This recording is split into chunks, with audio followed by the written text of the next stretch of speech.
Voilà, et puis voilà, on finit les poteaux décoratifs et puis on va également finir cette façade et c'est terminé parce que toute la structure est terminée. Nous avons travaillé avec cœur parce que nous sommes natifs aussi de la zone. Donc on s'est impliqué personnellement et le maire ne m'a pas laissé de tout repos. Il a mis la pression matin, midi, soir pour ce bâtiment. Et nous sommes des hommes de ce métier-là. Donc quand nous le faisons bien, honnêtement. Nous avons essayé de le faire avec toute la rigueur, n'est-ce pas? Donc avec tout l'amour. Donc nous avons travaillé dans les règles de l'art. Le chantier du début jusqu'à la fin, il y a un ingénieur structure, n'est-ce pas, qui a été là pour faire tout ce qui est conception structurelle. Nous avons eu un conducteur assez sérieux qui était là pour faire la conduite des travaux. Les équipes du maire également ne nous ont pas laissé de tout repos tout le temps. Ils ont été là pour faire tout ce qui est visite et supervision. Et donc ce qui nous a valu ce résultat aujourd'hui. Nous sommes avancés quand même, nous sommes en phase finition. Et voilà, donc nous espérons que d'ici... si je peux me prononcer, hein? Une date ultime. D'ici, hein? Une date ultime, hein? Voilà. Donc bon, en tout cas, on travaille aujourd'hui sous pression. On s'est donné comme objectif avant les ouvertures. Avant le 14. Avant les ouvertures, c'est ça notre objectif. Hein? Et en travaillant avec cet objectif, donc on s'est dit qu'au plus tard, avant le 14, on aura fini ce chantier complètement.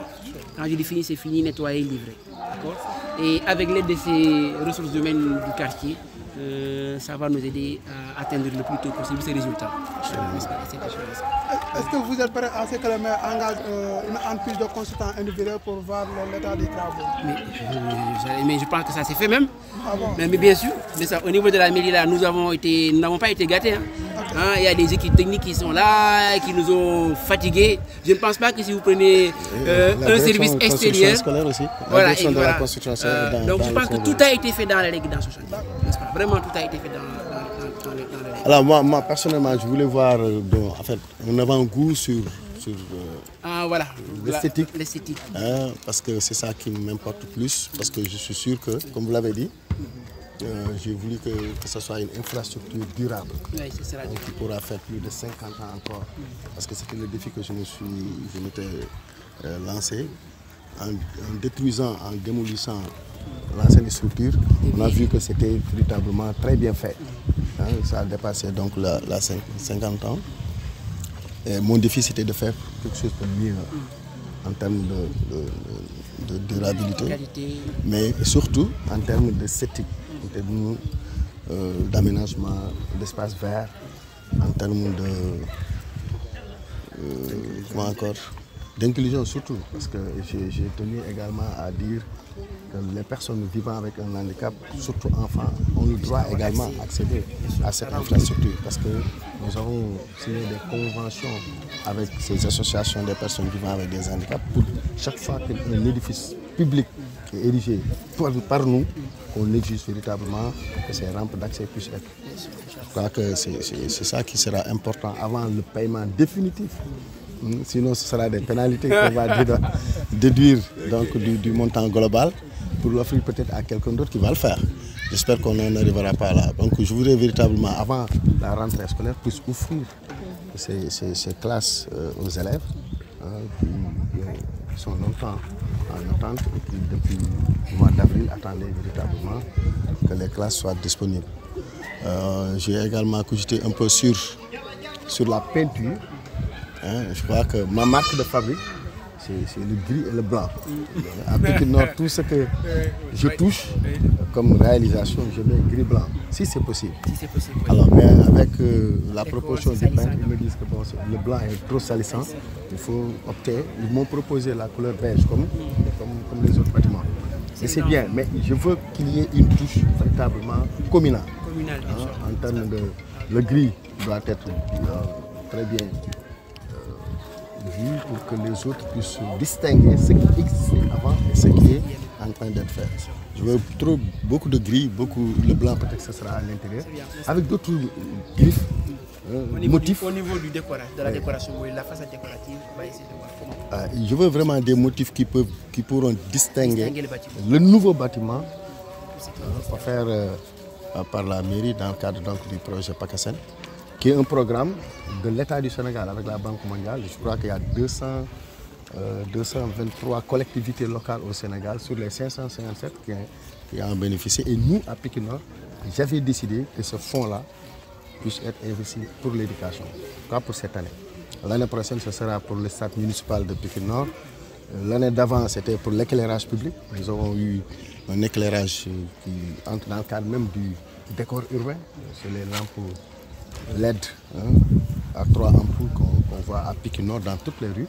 Je crois que c'est avec le fonds de PACASEN qui fait partie du budget de la commune. Parce que le fonds de PACASEN est injecté dans le budget de la commune. C'est le conseil municipal, sur proposition du maire, qui décide où mettre les fonds. Et j'avais décidé en bureau municipal que je veux, par rapport à mes engagements lors d'une visite ici dans cette école, qu'on réfectionne véritablement, définitivement ces classes-là qui étaient dans un état délabré extraordinaire. Vous voyez véritablement que c'était impensable que nos enfants puissent travailler dans ces conditions.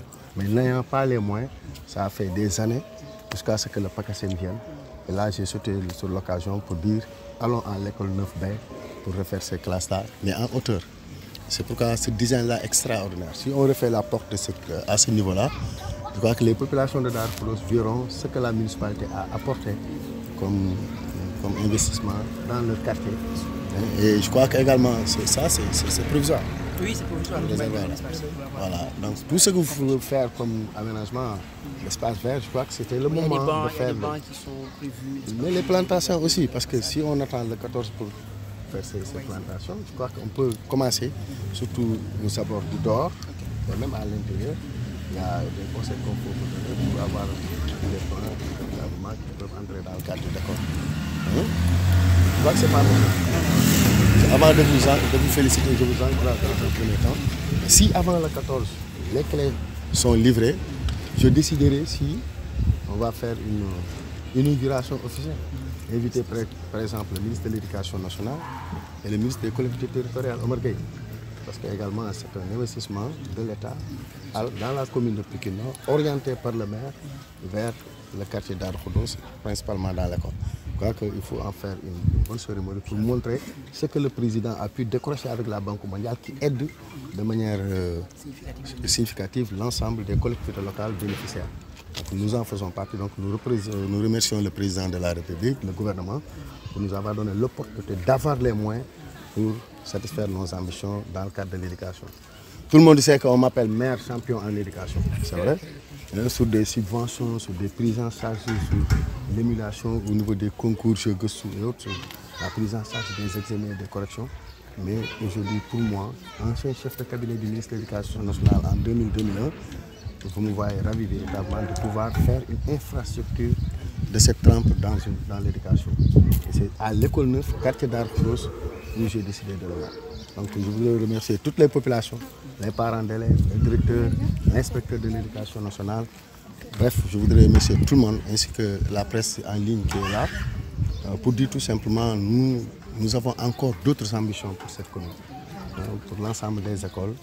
Cette année, c'est l'école 9, mais l'année prochaine, si Dieu fait que nous soyons réélus, je vois que c'est l'école Baba Gangue, Eliman Ndiaye et 7A qui verront véritablement leur tour pour être transformés définitivement. Donc, je vous remercie pour et présenter votre structure en géocons. Donc, ils sont dans la construction. On a fait un appel d'offres en bonne et due forme. La commission a délibéré. Ils ont gagné. L'autre était mécontent. Il a fait un recours gracieux. À mon niveau, nous avons répondu. Les délais sont passés. Véritablement, finalement, de par la loi, ils ont gagné le marché. Il y a eu beaucoup de retard aussi, ça, il faut le dire.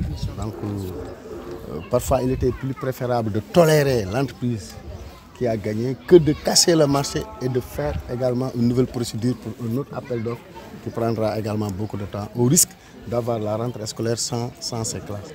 C'est pourquoi nous avons géré humainement, en comprenant les difficultés par-ci par-là, des deux côtés, pour qu'ensemble on en arrive là. Donc avant le 14, c'est le défi. Je crois que nous devons être ensemble ici. Je ne veux pas me photographier aujourd'hui parce que ce n'est pas encore peint. Mais avant le 14, nous les donnerons... peintres sont dedans, ils ont déjà commencé. Ça Ouais, on va se donner rendez-vous avant le 14 pour qu'ensemble qu'on voit la finition, qu'on voit l'esthétique, la beauté que j'ai tant rêvé pour une pareille infrastructure.